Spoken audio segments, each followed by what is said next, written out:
اب یہ یہاں سے آپ کی مجھے لگتا ہے کہ یہاں سے آپ کی مشکلات کی کہانی شروع ہوتی ہے. نہیں، وہ تھوڑی پہلے شروع ہو گئی تھی فیملی سے. یہ ذرا بتائیں نا کہ یعنی کہ آپ کہہ رہی ہیں کہ کسی مرد نے دوسری شادی کرنی ہو، جس طرح کے ایک انڈیا کے بڑے مشہور اداکار ہیں دھرمیندر، جی جی، تو انہوں نے شادی کرنی تھی ہیما مالنی سے، تو انہوں نے کہا پہلے مسلمان ہو جاؤ پھر شادی کر لو، کیونکہ ہندو مذہب میں تو دوسری شادی کی اجازت نہیں ہے، کرسچینٹی میں بھی نہیں ہے. اچھا، تو مرد کے لیے مسلمان ہونا آسان ہے، بالکل. عورت کے لیے مشکل ہے. بالکل. تو کیا مشکل ہوئی آپ کے؟ مشکلات اس کے بعد ایک دو اور لوگوں کے ساتھ بھی رابطہ کیا گیا، لیکن وہ نہیں. پھر میرا وہ خیر ایک لمبی وہ داستان ہو جائے گی، لیکن خیر وہ آپ بیتی ہے میری. اس میں کافی ایک دو لوگوں کو اور بھی بات کی گئی، لیکن somehow I was very much disheartened. پھر اس میں میرے جو پولیٹیکلی عطا تارڈ، شائستہ آپا، شزا وغیرہ، یہ وہ لوگ ہیں جو میرے ساتھ. شائستہ پرویز ملک. جی، شائستہ پرویز ملک صاحبہ، شازیہ مری. مطلب لوگ کہتے ہیں کہ سیاست میں آپ کے دوست نہیں ہوتے، لیکن میں سمجھتی ہوں کہ میں بہت بلیسڈ ہوں کہ مجھے پیار کرنے والے لوگ فیملی. شازیہ مری نے بھی آپ کو سپورٹ کیا؟ بالکل. انہوں نے یہ کہا کہ جو تمہیں صحیح لگتا ہے ان کی، کیونکہ میں کلیئر کرنا چاہوں کہ کسی کا دباؤ نہیں تھا مجھ پہ، کسی نے مجھے فورس نہیں کیا، یہ میری اپنی آواز تھی. لیکن کیونکہ قرآن میں ہے لا اکراہ فی الدین، دین میں جبر نہیں ہے. اور یہ چیز مجھے ضرور بتانی بھی ہے کہ مجھے جو سپورٹ تھا، کیونکہ مشکل تھی میرے لیے اتنی. اور آپ کو یہ بھی اندازہ ہے کہ جس پوسٹ پہ میں تھی اس پہ بہت سارے لوگوں کے ذہنوں میں بہت ساری چیزیں بھی تھیں اور بہت سارے خیالات تھے، لیکن میں کافی وہ ایک عجیب و غریب سچویشن ہوگی جس میں بہرحال ایوری ون واز ٹرائنگ. لیکن میں اتنا مجھے تکلیف اور دکھ تھا، کیونکہ ویسے بھی کافی فیزز گزرے تھے. ظاہر آپ کی فیملی کی طرف سے آپ کو بہت زیادہ پریشانی بھی ملتی ہے، اور وہ جو کہ نیچرل ہے. ظاہر ہے مجھے فیملی کے لوگ جو ہیں وہ بہت پیار بھی کرتے تھے، ابھی بھی شاید کرتے ہوں گے، لیکن خیر اب تو کہانی اور ہو گئی ہے. لیکن اس میں یہ تھا کہ سم ہاؤ وی ٹرائیڈ. لیکن میں نے پھر جو ہے وہ رو کے یہ ضرور اللہ سے کہا کہ بڑا مشکل کام ہے. I don't want to go anywhere. اگر یہ پاکستان جہاں پہ اکثریت مسلمانوں کی ہے، جی، اسلامی جمہوریہ پاکستان، مسلمانوں کے ملک میں آپ کے لیے اسلام قبول کرنا بڑا مشکل ہو گیا. بالکل. اور پھر اس پہ یہ تھا کہ میں نے اللہ سے دعا کی، لیکن آئی تھنک اس میں بھی ایک آسانی ہے، یہ میرے رب نے میرے لیے کرنی تھی کہ ایک چیز جو ہے وہ چینج آئی تھی. دیٹ واز 5 مئی، 5 مئی کا دن تھا، جمعے کا دن، جس پہ میں نے یہ ڈیسائیڈ کر لیا تھا کہ 5 مئی کو ایٹ اینی کیس میں نے آج کرنا ہی کرنا ہے. لیکن پھر وہ چیزیں جو ہیں وہ رب کی طرف سے، کیونکہ مجھے تھا کہ جمعے کا دن ہے اور 5 مئی کی کچھ میرے ذہن میں ایک ڈیٹ بھی تھی، اس سے کچھ میری پرسنل ایک وابستگی بھی رہی ہے. تو اس پہ بہرحال دیر از اندر ون پرسن. پھر لوگ کہیں اور وے میں نہ اس کو لے جائیں کہ شاید فوج کا اس میں کوئی عمل درآمد ہے، لیکن اٹس اے ریٹائرڈ وہ میجر جنرل ہیں. میں ان کو ضرور ان کو نام لینا چاہوں گی. میجر جنرل رضا میری دوست میرا ملک تھیں. انہوں نے بھی ان سے بات کی. میں نے بات جب ان سے کی تو انہوں نے کہا یہ بہت بڑی سعادت کی بات ہے بیٹا کہ آپ کچھ ایسا کرنے جا رہے ہو. میں کہ اگر اتنی بڑی سعادت ہے تو آپ لے لیں، یہاں پہ تو جی مشکل حالات. مجھے یہ آپ کی بات بڑی جو ہے اور اس کی گواہ بھی عجیب سی لگ رہی ہے کہ آپ نے اسلام قبول کرنا تھا، آپ کو مولوی صاحب ہی نہیں مل رہے. ہاں جی بالکل، پریشان ہو رہے تھے کہ پتہ نہیں کیا ہو جائے گا. تو خیر اس پہ پھر یہ تھا کہ اللہ کا بہت احسان مجھ پہ رہا کہ مجھے کہیں نہیں جانا پڑا. میجر جنرل رضا جو ہے، کیونکہ کلمہ میں پڑھ چکی ہوئی تھی، بٹ آف کورس آپ کو ایک فتوے کا کاغذ جو ہے وہ چاہیے ہوتا ہے، اور وہ جو تھا اس کے لیے جو ہے انہوں نے پھر بندوبست کیا. 6 مئی فتح مکہ کے دن پچھلے سال جو ہے وہ ہفتے کا دن تھا، اور اس میں جو ہے وہ انہوں نے واٹس ایپ ویڈیو کال کے اوپر مفتی صاحب تھے، وہ اسلام آباد کے ہیں، منیب الرحمان، انہوں نے جو ہے مجھے وہ سارا عمل کیا. اور اس میں ایک اور چیز جو بہت خوبصورت ہوئی وہ یہ کہ اس میں 2 خواتین بھی گواہ تھیں.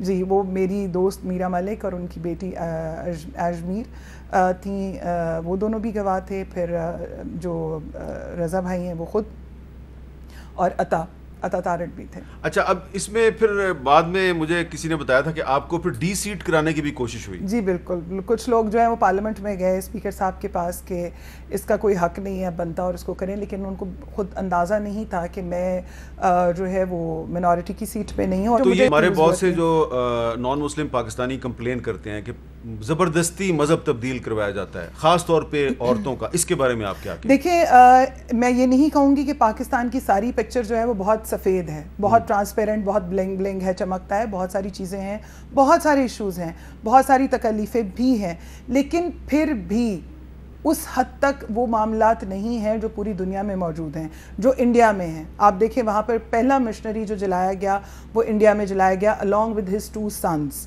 آسٹریلین تھے جن کو جلایا گیا، وہ بھارت میں تھا. اس کے بعد آج بھی وہاں پر کرسچنس کے ساتھ کیا حالات ہوتے ہیں ہم وہ بھی دیکھتے ہیں. اور پھر امریکہ جیسے ڈیولپڈ کنٹریز اور بہت سارے اور جہاں پر لوگ کہتے ہیں کہ بہت ڈیولپڈ ہے، ایسا کچھ نہیں ہے، وہاں پر تو بہت زیادہ ریسزم ہے. تو پاکستان میں یہ نہیں کہوں گی کہ بالکل سب صحیح ہے، شاید بہت سارے لوگوں کو NGOs کو میری بات سے یا دوسرے لوگوں کو تکلیف ضرور ہو، لیکن ایک چیز میں ضرور کہوں گی کہ جب آپ کو اپنے حق کے لیے لڑنا آتا ہے تو کوئی آپ کو خامخواہ میں اس طرح سے کوئی ایشوز نہیں پہنچاتا. دیکھیں آپ ایک MNA تھیں اور سیکنڈ ٹائم MNA تھیں، آپ کو اتنی مشکلات پیش آئیں، تو آپ سوچیں کہ ایک عام لڑکی یا ایک عام عورت جو ہے اس نے اگر مسلمان ہونا ہو تو اس کے لیے کیا مشکل ہو؟ اس میں دوسرا دیکھیں کچھ ہمارے ڈیفرنٹ سیکٹس بھی ہیں، جیسے سندھ وغیرہ میں ہم دیکھتے ہیں کہ جبرن جو ہے وہ کہا جاتا ہے یا شادی کی ولنگنیس ہوتی ہے، اور اس میں جو ہے کچھ ایشوز آتے ہیں.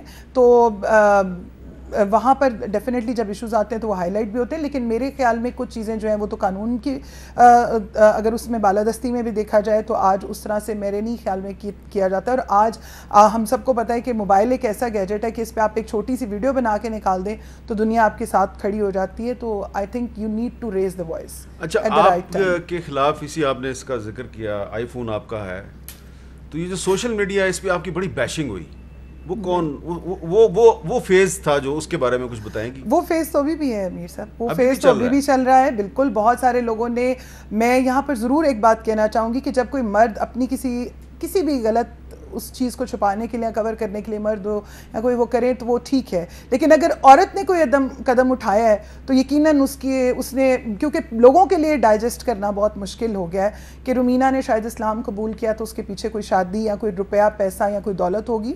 تو مجھے بڑا فخر ہے اس بات کے اوپر کہ رومینہ جیسی کل تھی وہ آج بھی وہی ہے. کوئی یہ نہیں کہہ سکتا کہ میں نے کسی سے کوئی فیور لی یا کچھ کیا. میرا رب میرے ساتھ تھا اور میں آج بھی یہی کہتی ہوں کہ میں اسی سے مانگتی ہوں جو سب کو دیتا ہے.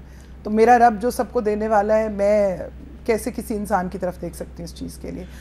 تو یہ جو بیشنگ ہوئی، بیشنگ ہے، اس بیشنگ کو آپ نے اپنے سر پہ سوار نہیں کیا؟ نہیں، بالکل سر پہ سوار. دیکھیں میرے اس میں جو کردار کشی جو تھی، میں بالکل یہ کہنا چاہوں گی کہ وہ تو ایکسٹریم لیول تھا نا، کہ یقیناً مجھے بالکل اس چیز میں کوئی آر نہیں لوگوں کے، کیونکہ وہ تو چیزیں موجود ہیں.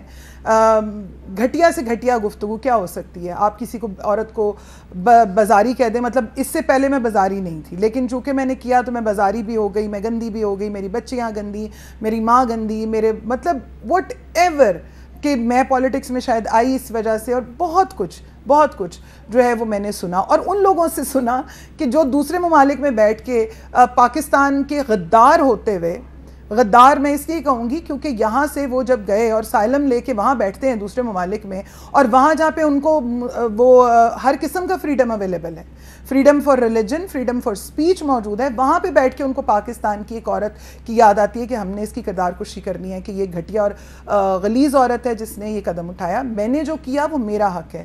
میں کوئی بچی دودھ پیتی تو نہیں ہوں. I'm 42 years old woman and I know what I'm doing and I'm not answerable to anyone. جو میں نے کیا وہ میرا اور میرے رب کا معاملہ ہے. اس میں نہ میں کسی کو اجازت دے سکتی ہوں کہ وہ کرے، اور میں نے یہ آواز اس لیے بھی اٹھائی میر صاحب. اور I am so thankful to Senate standing committee of human rights, especially اینی مری جو ہماری سینیٹر ہیں انہوں نے، اور مصطفیٰ کھوکر، ان لوگوں نے ہیومن رائٹس کی اسٹینڈنگ کمیٹی میں اس چیز کو پراپرلی جو ہے وہ اٹھایا، بات کی اور FIA کو بلایا. وہ علیحدہ بات ہے کہ FIA کی کیپیسٹی کیا ہے اور کیا وہ کریں گے اور کیا نہیں کریں گے. یہاں پہ بڑے بڑے حادثے ہوتے ہیں تو کچھ نہیں ہوتا، لیکن میں تو آج بھی کہتی ہوں کہ وہ تب تک، کیونکہ ایک تو خیر ان کی کیپیسٹی بھی نہیں تھی، دوسرا انہوں نے تھوڑی بہت کوشش کی، لیکن اٹس اوکے. میرا مقصد تو اس چیز کو رجسٹر کرانا تھا. اچھا، FIA جو ہے وہ آپ کی کوئی مدد نہیں کر سکی؟ نہیں، وہ انہوں نے کیا مدد کرنی تھی. اچھا، بڑی حیرانگی کی بات ہے، کیونکہ ایک قانون پاس ہوا تھا، پیکا قانون. جی ہاں، آن لائن ہراسمنٹ جو ہے وہ اس کی بڑی سزا ہے. جی اس پہ سزا ہے، لیکن وہ انہوں نے کہا بس وہ میں آپ کو کیا سٹوری سناؤں، لیکن یہ کہ میں نے اس آواز کو اٹھایا اور میں آج بھی اس کے اوپر کھڑی ہوں، کیونکہ میں یہ سمجھتی ہوں کہ ہر انسان کو حق حاصل ہے اور ہر مذہب اس کو حق دیتا ہے اپنی چوائس کا، اپنے دل کی اور دماغ کی آواز سننے کا. اسی لیے رب نے انسان کو عقل دی ہے اور وہ جس طرف جانا چاہتا ہے یہ اس کی مرضی ہے. کیونکہ میں آپ کو جج نہیں کر سکتی اور میرے خیال میں آپ مجھے جج نہیں کر سکتے کہ کون کس کے قریب